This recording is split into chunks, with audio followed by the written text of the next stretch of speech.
Après, il faut nettoyer. Moi, j'ai acheté mon micro-ondes à 35 € à Clémenceau. Nickel. Moi, je le dis carrément. Je suis là. Une fois, c'est la première fois à cause de lui. Regarde mon CV et ton CV. C'est pas pareil. Ils aiment que dormir. Moi, c'est pas le monsieur le président qui t'a demandé est-ce que c'est lui qui travaille, est-ce que tu dors. On ne te pose pas cette question. Moi, je viens de marier, j'ai 25 ans. Et toi, tu as 42 ans. Tu n'as rien fait encore, toi. Tu as gâché ta vie et tu veux gâcher ma vie. Ah non, c'est pas possible. Tu as déjà perdu 42 ans. Je rigole. Laisse-moi faire ma vie, tranquille. Monsieur. Vous Alors, avez je suis vraiment désolé, monsieur. Ah, mais pas autant que moi, hein. Encore que ceci me paraît un rien surréaliste.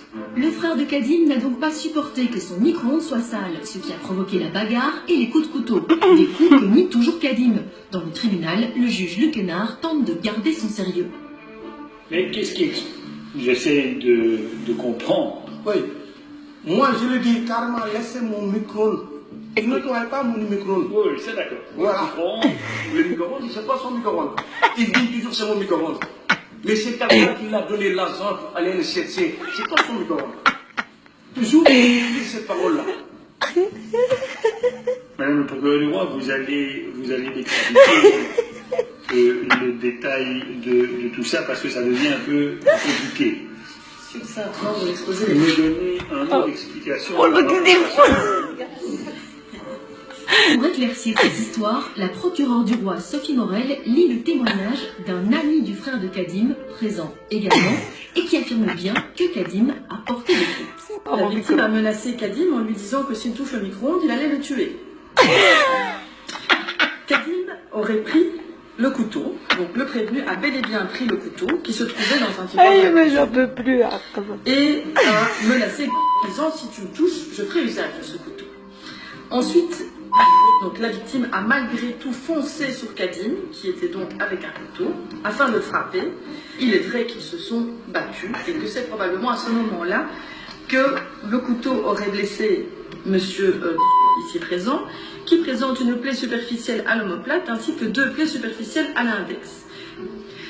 Néanmoins, vu l'absence d'avocat, je dois quand même attirer l'attention de monsieur le président sur une potentielle provocation de la part de la victime qui a quand même été relativement violente tant dans ses propos que dans son attitude envers le prévenu ici présent.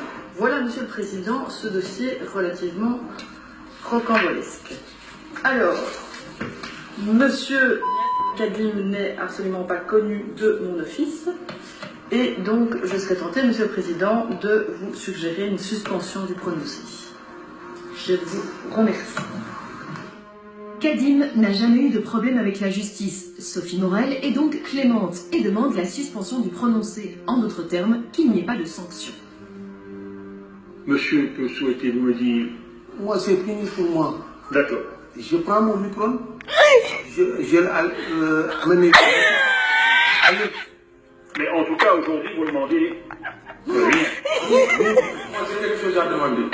Oh merde, Oui. c'est un Je sketch. ne veux plus qu'il me provoque, je ne veux plus qu'il m'approche. Non, c'est ça. C'est tout ce que je me demande, c'est la paix totale. Bien. Voilà. C'est une toute petite chose. Parce que si j'ai quand même été relativement indulgente dans mes réquisitions, je voudrais quand même que l'un et l'autre, vous vous rendiez compte que la raison pour laquelle vous êtes ici tous les deux, c'est qu'un de vous deux a quand même fait l'usage d'un couteau, que vous vous êtes battus, et que pour le même prix, il y en a un des deux, et pas nécessairement celui qui a pris le couteau, qui le recevait en plein cœur, ce couteau. Hein. Parce que cette histoire de micro-ondes, ça a fini par une bagarre au couteau. Et c'est pour ça que vous êtes là tous les deux. Si je considère que les faits qu'on vous reproche, Ah, wallah, que c'est un Madame le sketch. procureur du roi vous reproche, sont prouvés, vous savez ce que je peux faire? Je t'écoute. Je t'écoute. Vous m'écoutez. Je peux vous condamner à 5 ans de prison et éventuellement 25 000 € d'amende x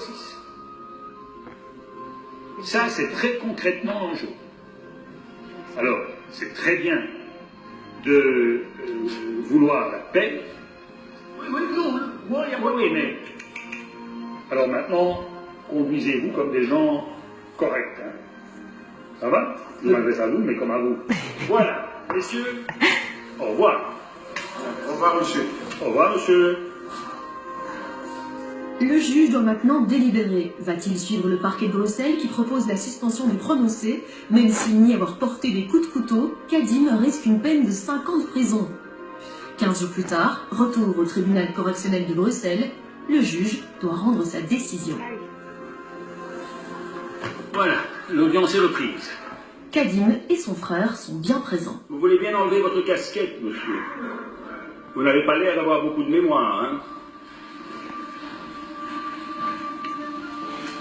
Bien, eh bien je vais leur faire part de ma décision.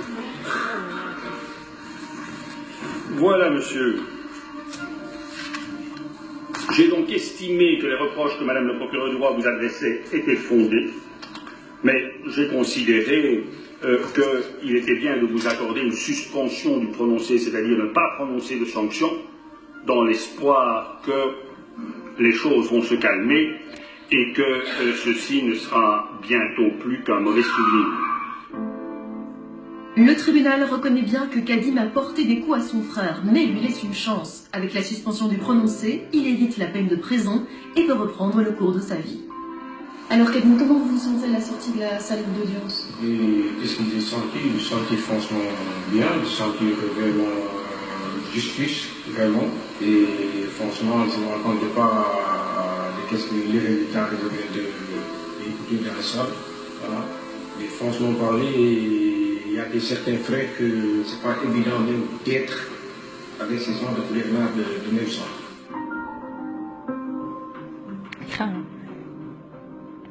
Monsieur le Président, lorsque vous accordez une suspension du prononcé, qu'est-ce que cela signifie exactement? C'est de dire à l'intéressé, moi je